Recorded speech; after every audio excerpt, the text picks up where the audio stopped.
So we discussed the role of motivation and ability and persuasion as it relates to the elaboration likelihood model.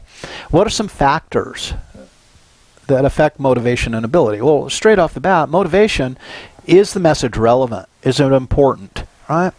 So I pay more attention to the leaf gutters for the house right now because the leaves are turning and the leaves are falling. So my neighbor's tree, which overhangs my yard, etc., what do I know? I know that it's going to fill up the gutters, and I'm going to have to frickin' get up there and clean the gutters. And every time we get to this time of year, I'm like, oh man, those leaf gutters look pretty cool. Keep me off the ladder, right? Keep me off the roof. That would be nice, but you know, there's the cost, etc. But I pay more attention and I listen to the argument quality to a greater extent because it's personally relevant. It increases my motivation. Now, an individual difference measure that came out of the Petty lab, the Petty Cassiopo lab, was the need for cognition. And they found a way to measure how much someone likes to think. So I believe it's a 24-item questionnaire that can determine how much you like. That's basically what it answers. The more you like to think, the higher your need for cognition. And then they call it need cog because everyone likes to shorten this. So high need cog people tend to attend to the central argument. Low need cog, more influenced by the peripheral argument. Okay. One way to bump up someone's motivation is to make them accountable. And that is to say, hey, we're going to ask you questions after this presentation. So people are more motivated to attend to the message because they know that they will be quizzed on it. Quiz, dirty word, right? Why do you have to do quizzes on your textbook? Because the teacher wants to make you accountable for the reading. They want to make sure you did it. Right? So quizzes, exams, those are accountability manipulations straight up. For better, for worse, right? Now, the ability, what affects it? Distraction. To the extent you're distracted, you might not have the ability to process the central argument, but may register the peripheral cues. Right? Intelligence is a mixed bag when it comes to persuasion. We have to have enough intelligence to be able to decipher the message, to understand the message. Right? But what McGuire found out way back early 60s was that there's a problem, though, because it's kind of a curvilinear relationship. I have to have a certain level of intelligence to understand the message, and then I'll likely be persuaded by understanding the message. But people who are even more intelligent then start to generate counter-arguments or question the message. So there's kind of a sweet spot of moderate intelligence for persuasibility. As people become more intelligent, they actually become less persuasible, all else being equal. So how ability factors into it. Put people under time pressure and you destroy their ability. They have to make a decision. They don't get to process to the extent they want. As I've gotten older, this is a big one for me, and I've seen this in other people as they age. It's like, you know what? I'm going to sleep on it. Thank you very much. And I give myself the luxury of time. I'll give you an answer tomorrow morning. Because I don't like to be put under time pressure when I'm making a decision, especially important decisions. Okay, so if you ever hear someone who's got some years under the belt say, "Let me get back to you on that," it's not because they're pushing you off. It's because they probably want to allow themselves the luxury of time to think about it. So the message then, what do we know? Repeated exposure, right, tends to increase liking. And this is why product placement works as it does, and it's so important. The mere exposure effect by Dr. Zients demonstrated this. Emotional appeals. Attempts to influence behavior on the basis of feelings aroused instead of rational analysis of the issue. And this is hedonic contingency. One thing that Petty, and now Dr. Wegner, who was actually Petty's graduate student, left to Purdue, built his career, and now is back at Ohio State in the attitudes arena. Right? So Petty and Wegner back in the day, hedonic contingency, they found a couple things. Best to match the tone of the message to the likely mood of the audience, and that will work better. Also, moods affect the level of processing. So people who are in good moods don't like to process messages very deeply. The idea being that they may then lose their good mood if they think too much about whatever it is. People in a sad mood tend to elaborate very thoroughly. And the idea there is, if I'm sad, why shouldn't I think about it? Maybe I can think a way out of my sadness. And also, I'm not going to destroy my mood because my mood's already in the ditch. So emotion matters as well in that regard, regarding the message, right? And counter arguments. People who tend to believe arguments that are counter to the vested interests of the communicator. So what would you say if you were asking me, hey Mark, I was thinking about taking your psychomotivation class next semester, which you should, but let me use this as an example. I was thinking about taking your psychomotivation class. What do you think of it as a class? And if I said, of all the classes I teach, I think psychomotivation is probably the weakest and the least useful. You would go, whoa. Well, then I don't think I want to take that if that's what you have to say about it, right? That is, if I'm arguing against my vested interests, then it's probably a pretty persuasive argument. And note that you can use that to a limited degree to persuade or manipulate people. Okay? So, and notice persuasion and manipulation, where's the dividing line? I'll leave that to you. Persuasive communicators, what about the people? So we just talked about the message, what about the people? Persuasive communicators, they're characterized typically by their credibility, their likability, their trustworthiness, their attractiveness, similarity with your audience so that they can kind of sell their message because people identify with them, right? When Air Jordans, when Nike got Michael Jordan, right? Here's a likable guy. He's a likable sports figure. People respect him. He resonates with people. And then he's a sports figure, and he's talking about shoes and like Air Jordans, and we show him jumping up and almost to the sky, right? We go, those shoes, those are the bomb. I gotta have some of that shit. Those shoes are for me.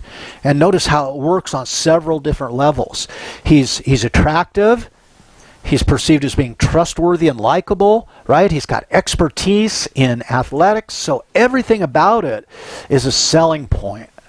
What a spokesman for that product, right? Significant one, huge one. Huh? So we tend to be persuaded by the famous, health professionals, attractive individuals via their referent power. And referent powers, I want to be like them. More on that in a little bit. Elements of the immediate environment, such as music, can increase the likelihood of persuasion. Also, if the target of persuasion is in a good mood, they might be more receptive to a persuasive argument. And they might think less about it according to hedonic contingency. Sad moods, we do like to think more, and that might make us less persuasible. Now, let's talk about a fear appeal. What does it take to craft an effective fear appeal? Well, couple things. Right off the bat, too much fear and people will shut down, right? Too much fear and I don't even want to watch the message because it just makes me anxious and skeezes me out, right? But if it's not enough fear, then it really doesn't promote the fear response.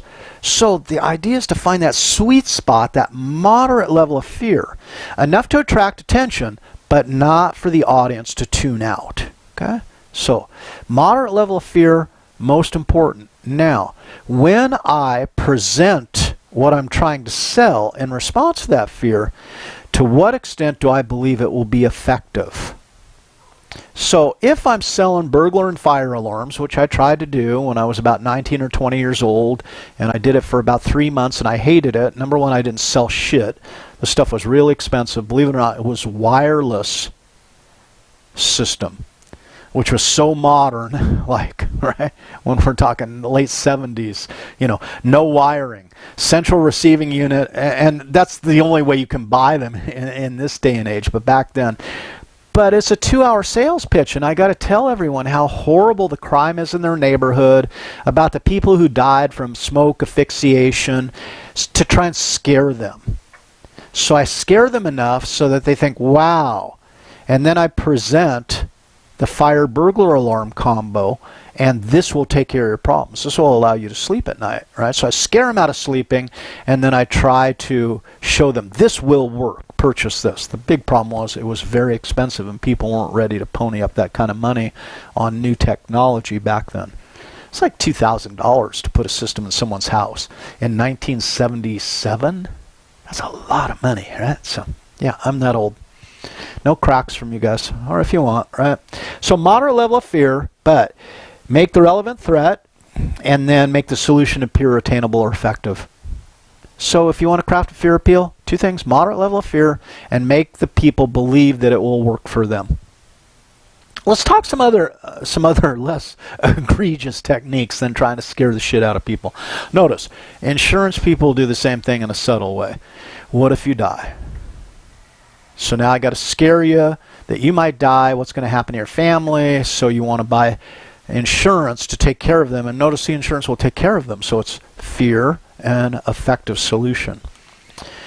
Popular techniques. Well, we already talked about one, the illusion of rarity or unavailability. So for a limited time only. How many times is that said? Only to a limited number of customers and across a bunch of different domains. And then time pressure. So I've kind of combined both of those or conflated both of those in my example. Limited time only so many left. They kind of work hand in hand. Now, we can rely on sunk costs as a sales technique. And often we ask, why does it take so damn long to go in and buy a car? And it used to take forever. You could go in and buy a car, it'd take you all day long. And what they're trying to do is get you to invest time. And the more time you invest, the less willing you are to walk away empty-handed. So if you go into, for example, Best Buy, right, and you're thinking about maybe a stereo system or whatever, one of the things as a salesperson I want to do is start chatting you up, and I want to start talking to you. I want to build familiarity. I want to build rapport. But I want you to spend time. Because if you look at your watch and say, oh my God, I've been here 2 hours, are you willing to walk away now without a stereo? That's a huge waste of time. So it prompts the idea of purchase by especially using someone's time up. A couple other approaches. Foot in the door. This is a great one. I sold Fuller Brush for a little while. Yes, I went door to door one summer during high school trying to sell people cleaning products and hair brushes. That was the Fuller Brush Company. You knock on the door. Hello, I'm your friendly Fuller Brush man. And now what do you do when the person's about to shut the door on your face? You stick your foot in the door. Boom. They try to close the door, right? You get your foot in the door, they can't, so you can continue your conversation. Now there's other ways to do that. That's kind of the heinous way. But you might say, and they say, I'm not interested. And you say, okay, yeah, I understand you're not interested. Most people do their shopping at the grocery store anyway. But could I trouble you for a glass of water? It's hot out here today, and I was doing this in Southern California during the summer, right? And you're in your tie and everything, and you just look hot, and people would take pity on you and say, yeah, sure, come on in, get a glass of water. This is before all the danger, warning stranger danger kind of stuff. People would invite you in, and then you got your foot in the door. So now you're open to conversation, and you converse, etc., and pretty soon they're willing to look at your stuff and maybe buy some brushes or cleaning fluids. Okay? Foot in the door. Now, that's what's called a sequential request strategy, right? Now, incrementing is something that Milgram taught us. We'll talk more about it. So the foot in the door, small request. Could I have a glass of water or whatever it is, right? So you got your foot in the door, and now what they did is they said yes. So you've set up a response pattern. And now you make a slightly larger request and get them to respond yes. And so you're setting up this kind of I ask, you affirm. I ask, you affirm. And each request is a little larger, and each affirmation gets you a little closer to selling your product. That's why they call it a sequential request strategy. Now, it's a sequence of requests. Lowballing is another way to do this, and often we get sucked in. Back in the day, this used to be done with computers. I bought my first computer, I think, in 1996, which was pretty new to computers. And the idea is, you see, and they say, "Oh my God, the computer's on sale. It's only $1,100, right?" Yeah, I paid about $1,800 for my first computer. out the door. Why? Because you go in, there's $700 computer, and so I got to have that computer. I'm going to go in, get a $700 computer, and you're ready to buy the computer. Say, I want this computer, and they say, cool. So most people find it useful to have a monitor with their computer. That's just the CPU box. Do you want a monitor? And it's like, well, yeah, probably, so I can see what's going on.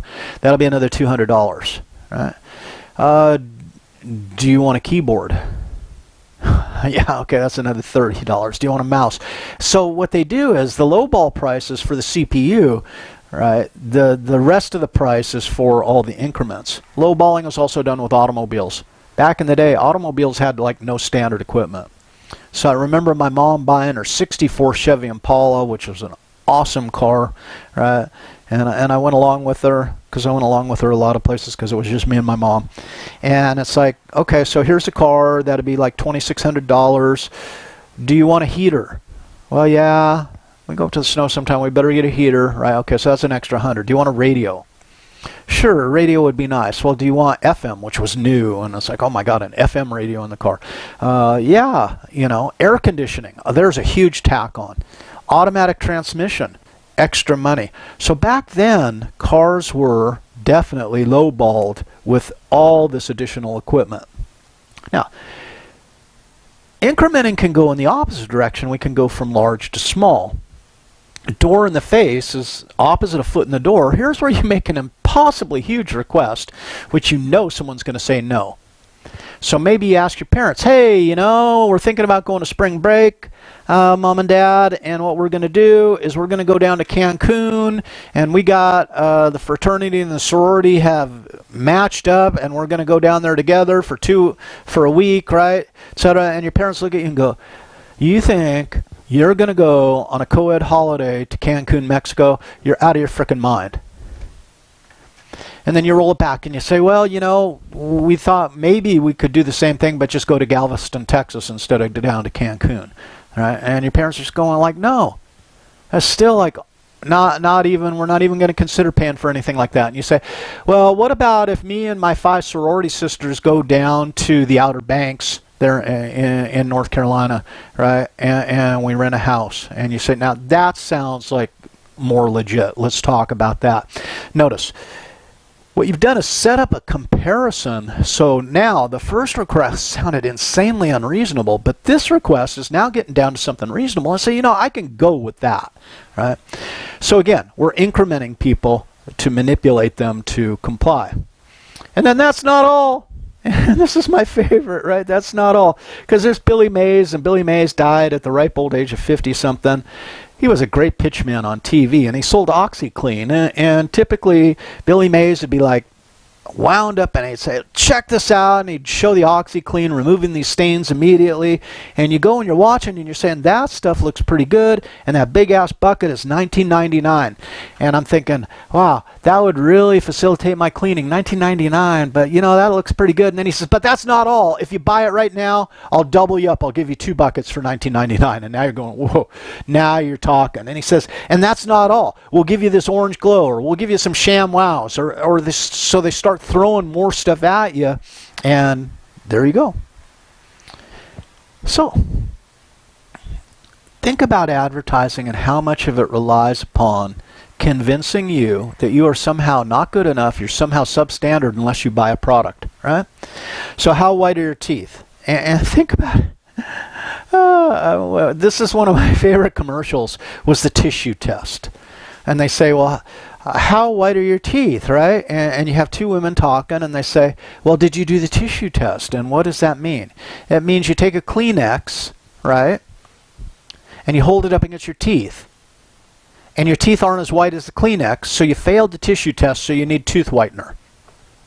You aren't good enough the way you are. Buy this product, and it will improve you. Now, one of the reasons my favorite commercial is because I worked in a paper mill, and I know what it takes to get paper white. And it takes rail cars full of chlorine.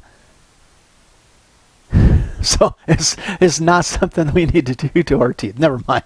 So, what type of car do you drive? And it ain't good enough, right? So, you guys can take pity on me in my base model Kia Soul. Why did I buy a base model Kia Soul when I needed a car? A, because it was one of the cheapest cars available, and B, because it's hella reliable. It's got some of the best reliability data around, and it's got like a 7 to 10 year warranty on the various parts of the car. I mean, that is a central argument kind of purchase, not a peripheral. Do I look uber cool cruising around Columbus in my Soul? I don't know. And to tell you the truth, I don't give a shit, because I'm past that, right? Right, Annika, do we care? The Kia Soul gets you to the vet just fine, doesn't it, sweetie? All right. What kind of clothes do you wear? And we know clothing is a big deal, and how that's sold. So you'd better have adjust, conform, enhance by buying what you say you need, or you ain't going to be good enough. You ain't going to measure up. So what do you need? Let's make a list. And this is if you guys are journaling through the course. I know that's something I encourage when we're doing the live version of the course. But maybe make a list. What is it that you need? I'm afraid I need a new laptop. This one's getting a little slow. It's been showing some serious kind of slowness last night and today. I don't know. We'll see. But I can't afford to be without, and I can't afford to have the laptop slowing me down or wasting my time. So, but make a list. What do you need? What do you think you need? Right? Do I need a coffee maker upstairs since I'm up here a good portion of the day, or should I just make the trip downstairs for a cup of coffee every now and again? What do you need? Right? So take a moment to list a few adjustments that you've been told you need to make to separate from your hard-earned money. Note, these are people who are trying to profit off you. So they're trying to enslave you via your perceived needs. Okay. What about your hard-earned self-esteem? And these people are more than willing to chip away at your self-esteem to make you feel less than if they believe that they can make a sale as a result of having done that. Again, I'm talking about being mindful. And if people are trying to manipulate me, if people are trying to manipulate you, let's learn the tactics they use and then be able to decide whether we want to participate in our manipulation or not. I'm not saying to resist necessarily. I'm saying give it as a point of choice. Let's shut it down now.